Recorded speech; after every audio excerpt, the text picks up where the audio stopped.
Bismillahirrahmanirrahim. Assalamualaikum warahmatullahi wabarakatuh.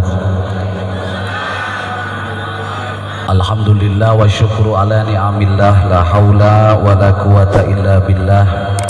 Ashhadu an la ilaha illallah wahdahu la syarika lah wa ashhadu anna Muhammadan abduhu wa rasuluhu la nabiyya ba'dah.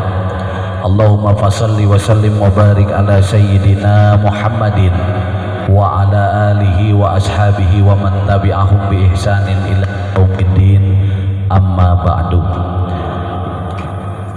Bismillahirrahmanirrahim. Ala niyati Syekhuna Ayah Kiai Haji Ahmad Dasuki Harun wa ala niyati Abah Kiai Haji Junaidi Al-Baghdadi wa ala niyati Sultan Aulia Sayyidi Syekh Abdul Qadir Al-Jilani radhiyallahu an wa ala niyati Rasulullah sallallahu alaihi wasallam. Bismillahirrahmanirrahim. Allahumma Rabbana anzil alaina ma'idatan minas sama'i takunu lana aidan li awwalina wa akhirina wa ayatan minka warzuqna wa anta khairur raziqin. Rabbana atina min ladunka rahmatan wa hayyi' lana min amrina rasyada. Yang saya cintai, saya hormati, saya muliakan orang tua kita bersama, Ibunda Siti Hajah Badriah. Yang saya hormati, saya cintai, saya muliakan Al-Mukarram Kiai Haji Satiri Mukmin. Yang saya cintai, saya hormati, saya muliakan Bunda Siti Khadijah beserta Bapak Namang Sonjaya, para imam-imam manaqib, para kiai, para asyatid wal asyatijah, juga yang saya hormati Al-Mukarram Kiai Komarudin, dan juga seluruh jamaah manaqib yang hadir pada kesempatan malam hari ini yang dihadirkan oleh Allah Subhanahu wa ta'ala. Kuponnya jalan dulu ya Bu ya. Saya itu lagi beresin yang atas, lagi pasang pelapon, baru nanti dilanjutin bangunan yang sebelahnya, baru nanti ke sini, ke lapangan sini. Doain aja ya, bantu aja sebisanya ya. Astaghfirullah Rabbana astaghfirullah minal khataya Rabbi zidna ilman nafi'a wa tub alaina taubatan nasuha wa tub alaina taubatan nasuha. Astaghfirullah Rabbal baraya astaghfirullah minal khataya Rabbi zidna ilman nafi'a wa tub alaina taubatan nasuha wa tub alaina taubatan nasuha. Hidup di dunia hanya sementara, sekedar mampir sebentar saja. Jangan terpesona, jangan terpedaya. Akhirat nanti tempat sebenarnya. Akhirat nanti tempat pulang kita. Astaghfirullah Rabbal baraya astaghfirullah minal khataaya Rabbi jina ilman nafi'a wa tub alaina taubatan nasuha wa tub alaina taubatan nasuha. Barang siapa Allah tujuannya, niscaya dunia kan mengikutinya. Namun siapa dunia tujuannya, niscaya kan hidup dalam sengsara, diperbudak dunia sepanjang masa. Astaghfirullah Rabbal baraya, astaghfirullah minal khataaya Rabbi zidna ilman nafi'a wa tub alaina taubatan nasuha wa tub alaina taubatan nasuha. Ibunda menceritakan baginda Nabi Muhammad sallallahu alaihi, katanya sampai nggak makan 3. Alhamdulillah ayah juga ngalamin 3 hari bun. Waktu itu saya kan pernah ngontrak, tidur nganggur gitu. Kalau Rasulullah itu lapar ngebelain umat, kalau saya susah gitu. Bedanya itu belangsak beneran gitu. Gitu. Pernah dulu 3 hari saya itu ngontrak di Cikarang di belakang Yadmin. Tahu Yadmin? Ya itu dekat SGC itu. Tuang bakso, Bu. Saya 3 hari di situ. Mau minta tolong ke siapa? Udah diringkep aja di dalam. Uyuhan hidup gitu ya. Jadi makannya minumnya itu apa keran yang dikontrakan aja itu. Pernah 3 hari. Sampai akhirnya suatu hari ada teman sekolah datang ke situ, terus mengetahui keberadaan saya, mau minta tolong sama Kiai Isa, kakak saya, ya beliau juga belangsak juga sama. Ya udahlah, daripada cerita saya terima aja udah sendiri, pikir saya mati udah nggak 2 kali ini mati mah ya gitu. Akhirnya ya Allah itu ya, datang temen sekolah main ke situ, lalu melihat saya tidur nggak bangun, buka pintu aja nggak bisa, emang nggak dikunci, kamar kontrakannya emang nggak dikunci, dia masuk ngelihat saya udah nggak kuat bangun, sudah lemes, jadi dia beli makanan, dikasih makan, bukan tambah bener, namanya 3 hari nggak makan, tambah ngedrop, malah kena tipes. Akhirnya dibawa sama dia ke Kaum Utara. Kaum Utara itu tempatnya Kiai Ahmad Budoli, deket Tepekong itu, dibawa ke situ. Dia kan punya rumah, ada kontrakan juga kosong, udah tinggal di sini aja katanya gitu. Dikasihlah saya kamar, tuh ceritanya. Lalu dilanjut, begitu sudah sehat, udah saya tinggal di situ dan saya aktif di Masjid Nurul Huda yang ada di Kaum Utara, tempat Kiai Awing Suhada, Kiai Ahmad Budoli. Saya aktif di situ jadi muadzin. Kalau Jumat itu tukang adzan, maghrib juga tukang adzan di situ. Saya ikut aja sama temen tuh.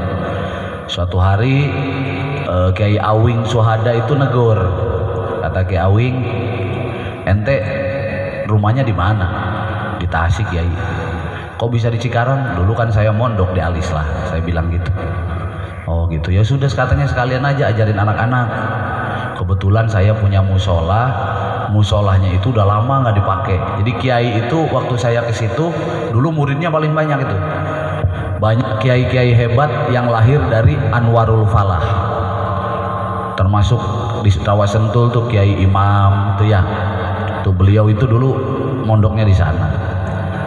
Cuman begitu usia sepuh, ya ini takdir Allah ya. Santri satu orang juga nggak ada tuh. Pondok itu kosong. Cuman yang tersisa hanyalah sekolahan. Jadi nggak ada santri gitu, sekolah aja, yayasan. Nah itu ceritanya begitu. Akhirnya saya ada musola di situ nggak dipakai, lalu saya ngajar anak-anak dan penuh banyak. Jadi dari kaum utara, baik dari remaja, anak-anak itu ngaji di saya. Singkat cerita, namanya manusia, timbullah iri dari ustadz sekitar, bahkan dari keluarga besar. Begitu saya musoan ke anaknya kiai, mau assalamualaikum, di dalam saya ngedenger lagi ngobrol. Apa kata beliau? Harusnya yang nerusin pesantren itu kan kita, keluarganya, kenapa nandang gitu. Padahal dulunya itu nggak ada siapa-siapa. Begitu udah rame, nah akhirnya saya nggak jadi tuh namu. Laporlah saya sama guru saya, Ayah Dasuki, ya saya tuh begini. Kata kiai, tinggalin aja. Udah tinggalin aja katanya. Tinggalin, saya berangkat ke Kaliulu lagi. Gitu ceritanya, itu kisah. Nah tadi Bunda ngobrol di dalam, makanya kata Bunda kalau punya santri yang pertama kudu dipikirin apanya? Beteungna, perutnya, makannya, bener gak gitu? Ya, perutnya anak-anak itu yang pertama dipikirin gitu kan Bun. Yang kedua adalah tempat awakna. Awakna teh berarti tempat tinggalnya, termasuk tempat beraknya, bener gitu. Termasuk kebutuhan sehari-harinya, ya odolnya, ya sampo-nya kayak gitu. Terus apa lagi? Baru setelah itu otaknya. Berarti namanya santri dititip oleh orang tuanya. Masa kata Bunda mau disuruh goblok di sini? Paling tidak ilmu agamanya, ilmu dunianya harus dibekelin, kan gitu ya. Terus terakhir hatinya yang terakhir, karena hati itu adalah untuk menutupi dari yang tiga tadi. Selamat atau tidaknya anak diukur dari selamat apa tidak hatinya. Makanya jamaah, dulu saya pernah belum siap punya santri sebetulnya. Gara-garanya cuman ada anak-anak kesasar, mau ngelamar kerja, duit sudah masuk, kerjaan nggak masuk, jadi ditipu ceritanya. 3 juta masuknya. Kebetulan di antara rombongan yang 13 orang itu ada saudara saya satu dari Tasik. Datanglah dia ke sini. Katanya ini minta tolong, anak-anak terlonta-lonta. Di mana sekarang? Ada yang di Binong, ada yang di Cibitung waktu itu. Cuman ini nggak jelas. Kita cuman dikasih kontrakan, tapi nggak pernah ada kejelasan ini mau kerja kapan, sementara kita butuh makan. Sehari-hari anak-anak itu terlonta-lonta. Ya akhirnya kata saya, udah bawa aja ke sini. Begitu dibawa ke sini, pikir saya cuma 5-6 orang, 13 orang. Bener ya Ustaz? 13 orang anak-anak nganggur, sementara saya sendiri nganggur, keluarga juga nganggur, semua saya nganggur. 13 orang dibawa ke sini, pondoknya belum ada, kamar mandinya belum ada waktu itu. Ceritanya terus apa itu? Ditambah lagi anak-anak dari Bumi Ayu kalau salah ya. Tambah lagi anak-anak dari Bumi Ayu juga. Kurang lebih hampir 30, makanya masjid itu dulu sempat jadi kontrakan tuh. Anak-anak nyuci di situ, tidur di situ waktu itu perjalanannya. Makanya saya terpikir tadi betul kata yang Bunda yang disampaikan di dalam. Saya seringkali makan belakangan.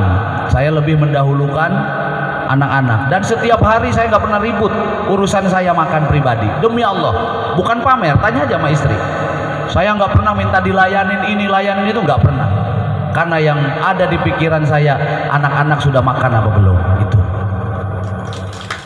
ini bukan pamer, itu cek dulu, boleh tanya Erik tuh, santri tanya aja, anak-anak ada nggak yang dimakan. Kayak tadi pagi atau kapan tuh laporan, ayah minyaknya habis, ayah gasnya habis. Nah tapi ada hikmahnya, pikir sama kalian, itu kan ada kayu bakar. Kalau gas gak ada, pakai kayu bakar bisa nggak masak? bisa. Ternyata nggak ada, sekali-kali itu perlu. Kenapa? Untuk melatih supaya kita jadi cerdas. Anak-anak juga jadi cerdas. Bahkan tidak jarang waktu itu kita cari-cari kangkung di mana saja, udah di Kalimalang ya, di kebun ada rebung itu. Kebetulan di sini namanya di kampung ya, alhamdulillah banyak bambu juga ya. Kata saya kalau rebung habis sudah, yang tuanya nggak apa-apa rebus. Bambunya jangan dimakan, airnya aja. Bener gak gitu? Inilah perjalanan, inilah kisah. Gak apa-apa, bukan berarti sampai saat ini pun tidak ada hal seperti itu. Ya gak apa-apa, ini adalah proses perjalanan yang Allah kasih. Maka saya minta doanya dari jamaah, semoga ayah dan juga imam-imam yang lain, saya yakin merasakan hal yang sama. Semoga diberi kekuatan oleh Allah Subhanahu wa Ta'ala untuk melewatinya. Begitupun mungkin dengan hidup kalian, betul nggak? Luka-liku kehidupan yang kalian alami, yang kalian rasakan mungkin sama juga sekelumit apa yang saya sampaikan dan Bunda sampaikan tadi, terjadi kepada diri kita. Masih untung kita dihadirkan oleh Allah, ketemu dengan seorang guru yang tidak melepaskan ruh kita untuk sampai kepada Allah, sehingga di dalam kesulitan apapun rasa ini selalu bersandar kepada Allah Subhanahu. Bener apa enggak? Dulu makanya saya di HP sekarang, orang-orang yang kira-kira punya orang kaya, kemarin saya bilang Kang Peri saya hapus, gak ada. Pokoknya di sini insya Allah kagak ada yang orang kayanya nih. HP saya nggak ada. Bener Bun, saya cerita ke Kang Peri, nggak ada. Kenapa? Saya nggak mau mereka jadi Tuhan untuk hidup saya. Bener apa enggak itu? Jadi saya hapus, saya nggak pernah ngontek siapapun, biarkan. Saya nggak pernah telepon siapapun karena sudah pengalaman. Ditelepon, dipinta tolong, terkadang nyakitin juga jawabannya. Betul apa enggak? Ini belajar dari pengalaman. Dulu ada mualaf datang dari Jakarta, datang ke sini, lalu bilang sampai subuh, saya minta jadi santri ayah, katanya. Ya terserah kamu aja kalau mau jadi santri saya. Cuman saya mau izin ayah, saya mau pulang dulu sekarang, saya mau jual aset saya yang ada di Sentul.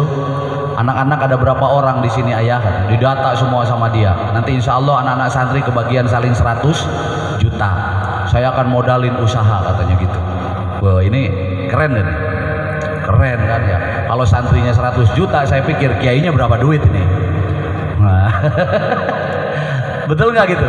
Keren ini loh. Si Erik 100 juta, si Jenal 100 juta, ayah pinjam 99 juta, buat si Erik sejuta, kan gitu. Lah kalau ada santri 40 orang, ada santri 20 orang, berarti 2 miliar. Kasihin aja anak-anak masih juta, udah cukup tuh. Cuman saya minta satu ayah, katanya, saya mau tinggal sama ayah, tolong beliin saya tanah 2 kali 1 meter saja. Karena usianya udah tua banget, lebih jauh tua dari mertua saya, udah sepuh banget. Pokoknya kalau saya mati, tolong saya jadi saya siap kuburannya gitu. Ya sudah Pak, pas mau pulang, mau pamitan, ayah minta nomor teleponnya. Ya udah saya kasih. Ini saya miss call ya, nggak usah di miss call. Udah kamu pulang aja, dia bilang gitu. Udah bapak pulang aja, yang penting nomor saya simpen. Ini orang beres ini. Ujung-ujungnya saya ngarep-ngarep, datang kagak. Bener apa enggak? Di telepon juga belum tentu juga bener, iya apa enggak? Yang ada ini ngerusak hati. Betul apa enggak? Sudah, saya belum siap, intinya bukan sombong, saya belum siap. Saya takut istiqomah yang selama ini dijaga. Apa yang saya alami, apa yang saya rasakan, harusnya Allah jadi harapan kita, harusnya Allah jadi sandaran kita. Toh malah saya mengandalkan orang yang baru mualaf masuk Islam itu. Udah simpen aja nomor saya. Kalau memang takdirnya apa yang kamu bilang tadi benar, maka silahkan dengan tangan terbuka saya akan menyambut. Silahkan aja untuk datang ke sini gitu. Banyak lagi, ada lagi orang punya hutang 7M, punya hutang 7 miliar, datang ke sini. Singkat cerita, dalam waktu sekian bulan, alhamdulillah setengah dari hutangnya itu kebayar. Walaupun dia kerjaannya tukang kue Bu, penghasilannya itu cuma 150.000 sehari. secara logika mungkin nggak membayar hutang itu sebesar 3,5 miliar? Nggak mungkin, nggak mungkin. Tapi ternyata Allah mungkinkan dia datang ke tempat ini dan izin sekaligus sama saya. Saya mau ke Balikpapan karena ada bisnis bersama dengan saudara, dengan sahabat saya yang ada di sana. Dipinta juga nomor telepon ayah, tapi nomor dia nggak saya save sampai sekarang. Betul itu, Bu. Banyak yang seperti itu. Kenapa? Karena di dalam kita menuju kepada Allah, kita diajarkan oleh guru kita tidak boleh bersandar kepada apapun yang akan merusak daripada hati dan istiqomah kita kepada Allah Subhanahu wa ta'ala. Karena dalam berproses bercinta kepada Allah itu hanya diri kita dengan Allah. Tidak ada keramaian, tidak ada. Kenapa Rasulullah Shallallahu Alaihi Wasallam mendapatkan wahyu yang pertama tatkala beliau lapar? Betul apa enggak? Tatkala beliau lapar, tatkala beliau sendiri, tidak ada teman, tidak ada sahabat, tidak ada keluarga. Bahkan beliau masuk ke dalam gua Hiro. Di situ beliau bertafakur kepada Allah Subhanahu wa ta'ala sampai turunlah ayat yang pertama, Iqra bismi rabbikal ladzi khalaq. Jadi kesendirian itu perlu dalam hidup. Kenapa? Agar kita ini bisa bercinta, merasakan kehadiran Allah di dalam diri kita. Betul apa enggak? Kalau masih berada di dalam keramaian, hiruk pikuk kebanyakan dunia yang selalu kita lihat, saya yakin kita tidak akan pernah menemukan diri kita di situ. Betul? Maka pulang dari pengajian, di tempat ini kumpul-kumpul, di tempat guru kita kumpul-kumpul, luangkan waktu untuk tahajud tengah malam, berdialog kepada Allah Subhanahu. Suka apa enggak? Suka apa enggak? Dialog kepada Allah. Mungkin di depan rumah sampean ada musola, mungkin di depan sampean ada masjid, pergunakanlah itu. Atau di rumahnya masing-masing, bicaralah kepada Allah, ngobrollah dengan Allah, dialoglah dengan Allah, belajarlah kita untuk belajar sabar mendekat kepada Allah Subhanahu. Kalau di Toreko Qadiriyah Naksabandiyah, sepelit-pelitnya orang zikirnya itu 850 kali sehari. Betul apa enggak? Taruh kalau kita mah kemarin yang saya sampaikan meureun kagak kerja-kerja acan. Bener gak? Kalau wiridan harus puluhan ribu sehari mungkin gak kerja-kerja acan. Tapi mari bersama-sama luangkanlah waktu kita untuk datang kepada Allah Subhanahu wa ta'ala. Siap apa enggak? Pulang dari pengajian kita datang, jangan langsung tidur. Ya, jangan langsung tidur, wudu dulu. Terus habis itu kita ngomong, alhamdulillah ya Allah, malam ini saya habis doa bareng bersama guru saya, bersama para kiai, bersama para imam-imam. Gak perlu kamu minta apapun, cukuplah kamu bilang terima kasih ya Allah. Kau telah langkahkan kakiku ke tempat yang baik, kau telah gerakkan badanku ke tempat yang baik, kau telah perjalankan aku ke tempat yang baik, dan kau kumpulkan aku bersama orang-orang yang baik. Betul apa enggak? Terima kasih ya Allah. Semoga hal yang demikian ini kau jaga, kau rawat, kau pelihara sampai ajal meninggalkan hidup ini. Gitu kamu bilang kepada Allah, terima kasih ya Allah. Toh Allah maha tahu dari apa-apa yang kita inginkan dan kita harapkan bersama. Karena kiai yang manapun gak akan bisa dan gak akan mampu mengabulkan doa sampean semua. Betul? Andaikan kiai itu mampu, jamaah manakib dari zaman dulu sudah dibikin kaya semua. Betul? Kembali ana inda dzanni abdi bi, aku bagaimana prasangka hambaku. Bukan doanya guru yang tidak dikabul oleh Allah, tapi kadang kita sebagai santri kurang yakin dengan apa yang didoakan oleh gurunya. Betul apa enggak? Kita yang kurang yakin dengan apa yang didoakan oleh guru. Bukan doa guru enggak mustajab. Bener apa enggak? Ini kadang kita suka nyari ke gunung sana gunung sini karena guru ini enggak mustajab. Percuma kemanapun kalau enggak dibarengin dengan keyakinan kepada Allah. Kita yakin bahwa doa guru kita ini dimustajabkan Allah. Gitu. Betul enggak? Jadi kita tidak mengkambing hitamkan, tidak menyalahkan dengan situasi kondisi yang terjadi. Kita ngaji sekian tahun belum ada hasilnya, kita tidak menyalahkan pengajian, kita tidak menyalahkan manakiban, kita tidak menyalahkan gurunya. Justru di situ kita jadikan introspeksi diri kita, barangkali kita yang belum yakin dengan guru kita masing-masing. Betul? Datang mah datang, minta doa mah minta doa, tapi kurang yakin. Bener gitu. Jangankan kiai, jangankan ustad, wong datang ke nabi saja kalau kita nggak yakin tetap nggak ada hasilnya. Betul jamaah? Bagaimana ayah supaya yakin? Allah yang memberi yakin, bukan ayah. Saya juga nggak punya yakin. Semua di antara kita nggak memiliki keyakinan. Minta kepada Allah, ya Rabb, yakinkan hati saya agar apa yang dipinta oleh doa dan didoakan oleh guru saya tertancap di hati saya. Yakin bahwa doa guru saya kau kabulkan. Itu betul? Yakin. Kuncinya ada di keyakinan kita. Makanya asah terus kita bareng-bareng dengerin ceramah dari sini, dengerin ceramah dari situ. Ngapain tujuannya? Ibarat golok ngasah supaya tajam. Di zaman Nabi Musa ada orang susah banget tuh. Orang susah kayak siapa ya kalau di sini ya? Di zaman Nabi Musa ada sahabat Nabi Musa itu miskin, Bu. Susah suami istri. Datang kepada Nabi Musa karena dia tahu Nabi Musa itu bisa dialog dengan Allah, bisa ngobrol sama Allah. Nabi Musa itu datang, wahai Nabi Allah Musa, saya mau minta tolong sama panjenengan. Kenapa? Sampean kan bisa ngobrol sama Allah, tolong pintakan sama Allah supaya hidup saya jadi kaya gitu, kata si sahabat itu. Akhirnya kata Nabi Musa, baik. Nabi Musa matur, Bu. Nabi Musa matur, datang kepada Allah, lihat, karena bisa ngobrol, ternyata si fulan ini bisa jadi kaya, cuman jaraknya satu tahun. Bisa kaya kamu, katanya. Kata Allah, kamu bisa kaya cuman satu tahun. Wah, senang banget ini. Orang ini senang banget. Biarinlah satu tahun daripada orang kaya pisan. Ya, yang penting ngalamin kaya daripada hidup gak ngalamin kaya pisan, katanya gitu. Biarinlah setahun ge, yang penting bisa jadi orang, merasakan jadi orang kaya gitu. Akhirnya dikasihlah kaya beneran ini orang.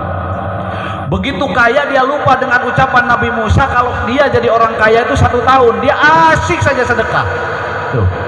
Dia asik saja sedekah gitu. Tiap hari ngasih makan anak yatim, fakir miskin, tiap hari. Bahkan membangun bangunan-bangunan untuk orang-orang musafir yang datang ke negeri itu, ke negeri Mesir ya Nabi Musa itu, Bun. Jadi orang-orang yang ke negeri Mesir dia siapkan tempat-tempatnya agar gak kepanasan itu. Sibuk dia dengan bersedekah, sibuk dengan perbuatan baiknya. Singkat cerita, 1 tahun ini dia berlalu, bahkan lebih. Nabi Musa heran, kok orang ini kata Allah kayaknya 1 tahun, tapi kok ini kok udah 1 tahun gak miskin-miskin gitu, gak habis-habis kekayaannya. Matur Nabi Musa sama Allah, ya Rob, bukankah fulan bin fulan ini kayaknya jaraknya cuma 1 tahun, tapi ini udah lebih dari 1 tahun, tapi kekayaannya tambah banyak. Saya malu Musa kepada hambaku yang aku janjikan kebaikan sedikit, tapi dia berbuat kebaikan lebih banyak dari apa yang aku janjikan, katanya. Kata Allah, karena dia sibuk dengan dermawannya setiap hari, memikirkan bagaimana perutnya orang lain, fakir miskin dia pikirkan, bahkan orang yang kepanasan datang ke negeri kamu, dia selalu berpikir ke situ. Tidak pernah dia terlena dengan kekayaan yang diberikan oleh aku. Yang ada dia sibuk menggunakan hartanya agar berbuat baik kepada sesamanya. Tepuk tangan dong. Sehingga kontrak kayanya 1 tahun ya diperpanjang sampai akhir hayatnya, bahkan diwariskan kepada anak cucu keturunannya. Alhamdulillah. Apa maksudnya?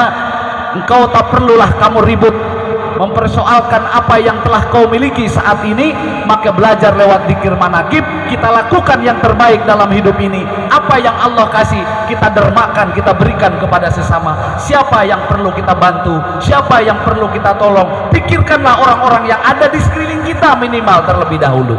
Setuju enggak? Dengan kamu berpikir ke sana, maka Allah akan memikirkan kita. Kita melangkah kepada Allah 1 langkah, Allah mendekat kepada kita 10 langkah. Fadkuruni adzkurkum. ingat kepada Allah, maka Allah akan ingat kepada kita. Kamu berbuat baik 10 langkah, maka Allah akan datang kepadamu 100 kali langkahnya. Alhamdulillah. Alhamdulillah. Ini banyak sudah Al-Quran, kisah dan kisah. Bahkan Bunda tadi bilang apa, Qisasul Anbiya, itu riwayat perjalanan para nabi, perjalanan para aulia, perjalanan ulama, orang-orang yang soleh. Untuk apa itu dihadirkan? Adalah untuk contoh itibar untuk hidup kita. Kita tinggal baca, tinggal mengikutinya saja. Mau yang mana? Mau sukses? Ya ini jalannya, kan gitu. Mau kaya? Ya ini jalannya. Mau begini-begini saja? Ya udah situ jalannya. Semua sudah ditunjukkan oleh betul? Semua sudah ditunjukkan. Kita mau sudah ada, Qurannya ada, ijma ulamanya ada, kitabnya ada, tinggal ngikuti wae yang sudah ada. Alhamdulillah. Alhamdulillah. Ayah sebulan kalau ngitung pengeluaran ya 20 jutaan lebih, itu ya. Tapi alhamdulillah dengan kuasa Allah tak pernah pusing, tak pernah juga bingung ya. Selalu Allah hadirkan, selalu Allah cukupi. Amin ya robbal, amin ya robbal. Warna tukang dagang, ada siapa yang lewat ke sini mau makan ke dapur, bebas. Bener gak? Bener gak itu? Kali saya mengada-ngada, siapapun yang mau datang ke sini hanya untuk main ke dapur saja udah bebas. Karena saya bilang ke istri saya, minimal di dapur itu ada minimal ada nasi dan airnya, harus setiap hari. Itu yang bisa, baru bisa saya amalkan. Bukan untuk pamer, karena memang itu yang Allah bisa. Betul apa enggak? Toh rizki yang datang ke tempat ini bukan ayah yang usaha, bukan ayah yang nyawah, bukan ayah yang nanam padinya. Toh tiba-tiba berasnya juga Allah datangkan. Kayaknya tidak pantas kalau untuk dimakan sendirian. Betul apa betul? Betul? Berarti di sini ada rizkinya santri, di sini ada rizkinya orang lain yang perlu mereka juga merasakan apa yang dititipkan oleh kita semuanya. Bahkan ayah punya mobil 2, yang satu ini dipakai siapa saja. Betul apa enggak? Kadang dipakai orang yang lagi sakit, ada yang pulang kampung pakai ini. Apa bayar? Apa sewa? Tidak. Enggak sewa. Enggak ada sewa-sewa, yang penting rawat saja. Bener gitu Kiai? Siapa yang mau pakai silahkan, yang penting tolong dirawat. Datang begini ya pulang juga begini. Kalau datang perginya bersih, pulangnya juga bersih. Gitu. Bukan untuk apa-apa. Saya hanya sedikit belajar. Dari siapa? Dari guru kita, orang tua kita bersama, Abah Kiai Haji Junaidi Al-Baghdadi. Kita melakukan yang banyak seperti beliau. Mungkin kita tidak mampu dan belum sanggup. Yuk kita lakukan apa yang masih kita bisa, yang Allah berikan bisa kepada kita semuanya. Mudah-mudahan semakin besar, semakin besar, semakin besar lagi perbuatan kita, amal soleh kita lebih besar lagi di hadapan Allah Subhanahu. Faman kana yarju liqa rabbih falyamal amalan shalihan wala yusyrik bi ibadati rabbih ahada. Betul? Kita beramal soleh yang diajarkan oleh guru kita, dan jangan merasa dirimu yang berbuat. Tatkala kamu merasa dirimu yang berbuat, wala yusyrik bi ibadati rabbih abada, berarti di sini akan ada kemusyrikan. Betul? Ada musyrik zali, ada musyrik khafi, musyrik yang tidak terasa. Kalau musyrik jali itu kan dulu dari zaman Nabi Ibrahim sampai Nabi Muhammad tuh ada ya. Tampak, jali itu tampak, nyembah patung, ya nyembah pohon kan gitu. Bener gak? Minta tolong sama kuburan misalnya, itu jali itu tampak. Tapi zaman sekarang mungkin sudah jarang yang seperti itu. Tapi musyrik khafi, musyrik yang halus, yang tanpa kita sadari, ini justru akan menjadi hijab penghalang diri kita kepada Allah Subhanahu. Terkenal bisa jadi penghalang kalau merasa dirimu yang terkenal. Kaya bisa jadi terkenal, bisa jadi penghalang kalau merasa kekayaanmu adalah hasil usahamu. Betul? Kamu jadi orang ahli ibadah, ahli sholat, ini juga bisa jadi penghalang kalau kamu yang merasa sudah sholat, kalau kamu yang merasa sudah ibadah. Betul? Nah ini makanya kita hati-hati, perlu dengan apa menyingkirkan semua sifat syirik itu, dengan la ilaha il, dengan zikir kepada Allah. Ini obatnya, supaya jauh dari kesombongan, jauh dari kemusyrikan, jauh dari hal-hal yang mencukutukan Allah, menduakan Allah. Obatnya hanya satu, adalah zikrullah, berzikir kepada Allah Subhanahu. kajen Bu dikirna kusungut lagi dan zikir sir, zikir khauf dan yang lainnya mungkin kita belum mampu, belum bisa, ya minimal la ilaha illallah, la ilaha sumut we heula atuh urang diajar zikir, setuju? Sumut we heula diajar la ilaha illallah, la ilaha boga rokok la ilaha illallah, lain tarik teuing mah sombong amat cenah jamaah manakib mentang-mentang geus segiran wae dibalik ge la ilaha illallah keneh wae keur ngobrol ge ulah tore kitu-kitu teuing mah tong kadenge-denge teuing ya, sedot Allah, keluarin Allah gitu, bener gak? Allah keluarkan deh Allah, Bang Emok datang Allah, bisa mayar Allah gitu, setuju gitu? Paham? Datang Bang Emok ditagih dicarekan gak bakal marah kita, kenapa? Allah kenyarekan uing gitu. Kayak jawab deh ke orang ke tukang Bang Emok, Bang Emok kayak Allah nu mayar.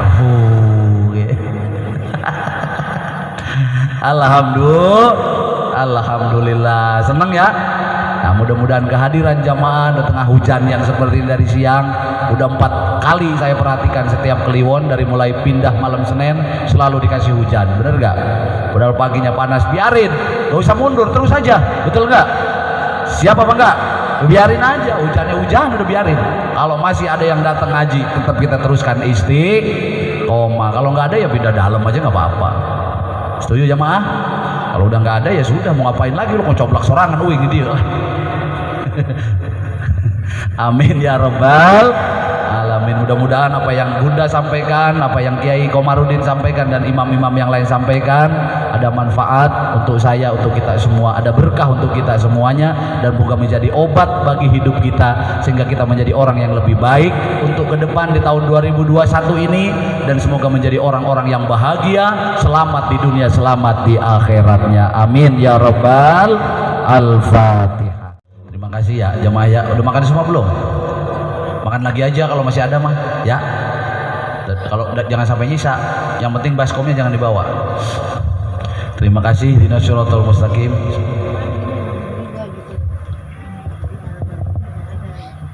Tadi rundingin dulu. Soalnya kan orang tua belajarnya.